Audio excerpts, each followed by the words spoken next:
So we're not ever going to have like say a fourth degree in your system. It's not going to be a fourth degree in my system, and a fourth degree in my system is not going to be the same thing in another ninjutsu school. So everybody has something different. I would hope to live to see the time when ninjutsu in this country, in America in particular, that it's practiced in an organized fashion.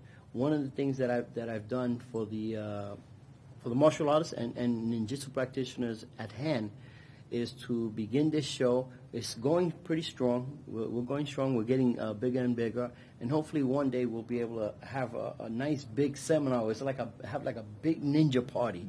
You know, we can have all the brothers and sisters and stuff like that all together, and instead of showing off their belt, maybe they can show off their skills, and we can all benefit from that. So I'm hoping that would be, you know, something that we can do in the future. So far, I'm going from state to state. I'm speaking with a lot of people. A lot of them are bogus. I got to tell you. I've come across so many Scorpion federations that it's not funny, and everybody seems to have the same name. You know, they're imitating the Black Scorpion or the Black Shadow Warrior. You know, they all sound the same, but they're not the same. You have to know who you're talking with. You might be speaking with somebody who basically comes from Hatsumi, or somebody comes from Ronald Duncan, and others that are out there, Frank Dukes.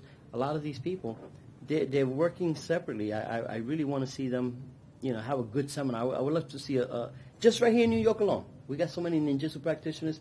Get them all together in one big seminar and just have a party. Well, Master Yusuf, this is why.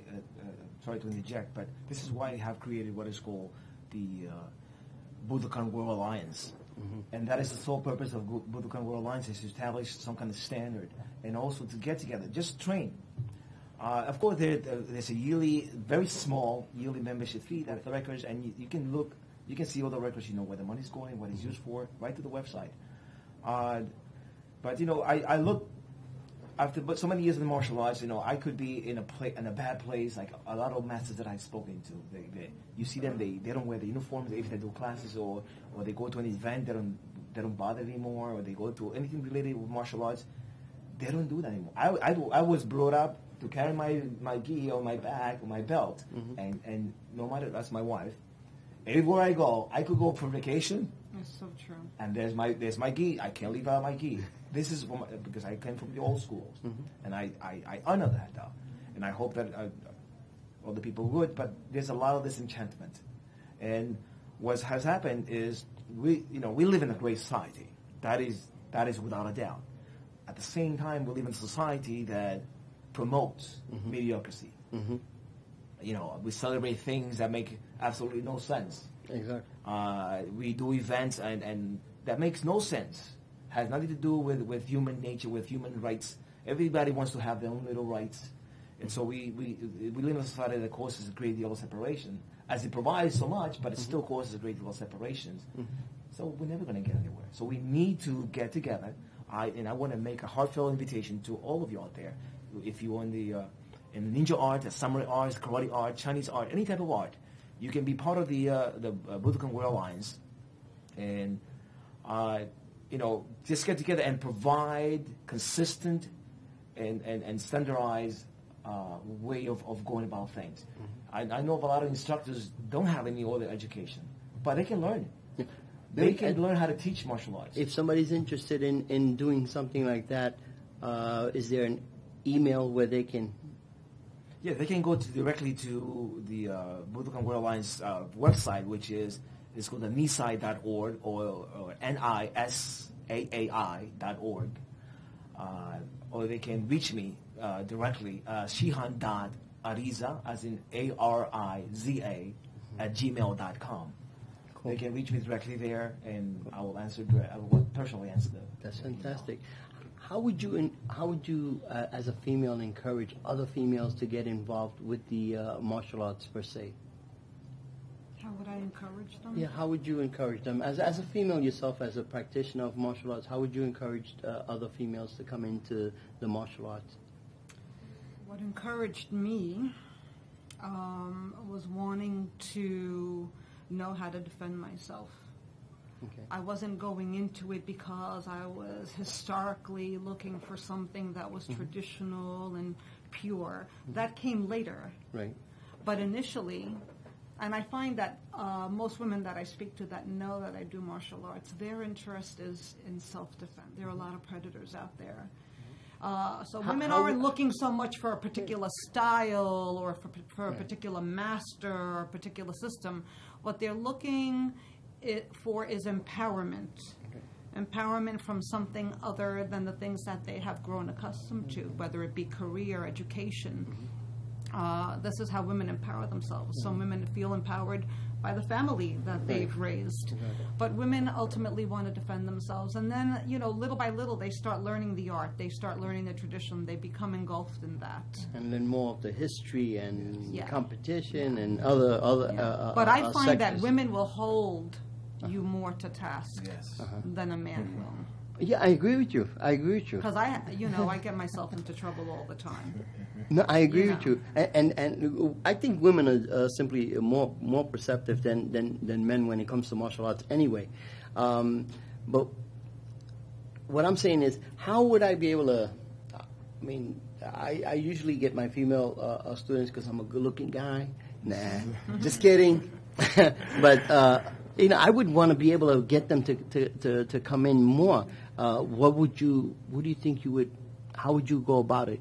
What would you think, what would you do to get more females to come into the dojo? I would promote self-defense. I've been approached in the last 3 days. I've been approached by different venues, by Bali, by individuals who do Zumba with me. Okay. All of them have talked about wanting to learn self-defense. Very rarely, like I said, very rarely do they want to, they don't care, ninja, samurai, whatever it is. Right. They want to be able to go somewhere where they feel safe. Exactly. They want a safe environment. See, now you got that's what I'm talking about. How to get them in. They want a safe environment. Because if they approach you about self-defense, and when they approach you, you don't make them feel safe, they're not going to come to you. It doesn't matter how many dans, how many degrees, how many titles you hold. Right. And women, like you said, are perceptive. And to the instructors out there who get women coming into their school and you try to rap to them, you understand? Done. That's a done deal. That's a done deal. I do not get involved with my female students, and any of my black belts who I catch rapping to one of my female students, I throw them out because that violates your contradiction. Not only with a female, with whether a male, female, doesn't really, any gender too, any age. Because there is a line, there's a fine line, there's a distinction, there has to be a relationship, a student-teacher relationship. If you go over that, then you're violating the relationship. Then it's not longer a student-teacher relationship anymore, and you go through things. I made some mistakes in the past myself. I learned from them though. But you have to understand that there are, we all are going to make mistakes. But again, the whole idea is that you need to remind yourself, as an instructor too, that there's always that student-teacher relationship. Yeah, but she's not going to want to come into the school if she's thinking, hey, I'm a female, I joined your school, and what's your number? I'm going to call you a great aunt, Don't worry. The prices will go even lower now. Some instructors are even more subtle than that. When they won't actually try and rap to you directly, they'll suggest, why don't we have a grappling session? And next thing you know, free? Front mount, you're down there. They try all different kind of things, and they try to worm themselves in. But like you said, the women are very perceptive, and you're perceptive too. There are exceptions too. Those are times if you need to go into that, then you need to get the person's permission. That's very important. Because part of being safe for a woman, I understand from my experiences, is you need to get that permission first. It's okay, we do this. If it's not, it's okay. Maybe there's another female, you can invite another female to do it with that person. But the instructors at one point, they do feel that they have that relationship, that trust. That's what I mean to say. That they can approach and they feel, let's go, let's do this. That's another thing, though. Right. But it's very important. I believe that it's very important. What she said is to make them feel safe, and that is to get that permission. The same thing. If in a different case, if I were to be teaching a new woman, I would probably explain to her too about the phases of martial arts. Because some people go, I want to know how to beat, I want to know how to defend myself. Well, punching and kicking a bag is not defending